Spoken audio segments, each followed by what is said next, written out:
MIM के कौमी सदर असदुद्दीन अवैसी 9 अक्टूबर को नांदेड़ के दौरे पर आ रहे हैं। एमआईएम के कौमी सदर बैरिस्टर असदुद्दीन अवैसी का नांदेड़ में खिताब-ए-आम मुनक्किद किया जा रहा है। 9 अक्टूबर को हैदरबाग पानी की टांकी के करीब ये जलसा-ए-आम मुनक्किद किया जाएगा। इस जलसे की तैयारियां मुकम्मल हो गई हैं। वाज़ेह है कि असदुद्दीन अवैसी के नांदेड़ में जलसे को लेकर पहले चमगोइयां चल रही थी, लेकिन अब पार्टी लीडरों ने असद अवैसी के दौरे को वाज़ेह कर दिया है। असद अवैसी नांदेड़ में खिताब करेंगे। आप तमाम से ये अपील करता हूँ और आपको ये इत्तला देता हूँ कि कल नांदेड़ में नक़ीब मिल्लत अलहाज बैरिस्टर असदुद्दीन अवैसी साहब की आमद है। कल वो असम्बली इलेक्शन 2019 के लिए शुमार अल जुनूब के इंतखाबी जलसे से मुखातिब करेंगे।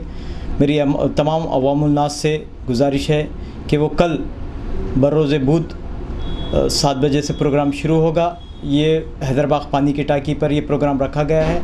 आप तमाम से मेरी अपील है कि कसीर तादाद में जमा होकर मिली मोहब्बत का सबूत पेश करें, असदुद्दीन अवैसी साहब से आपकी मोहब्बत का सबूत पेश करें और तमाम लोगों से मेरी गुजारिश है कि इस जलसे में शामिल होकर इस जलसे को कामयाब करें।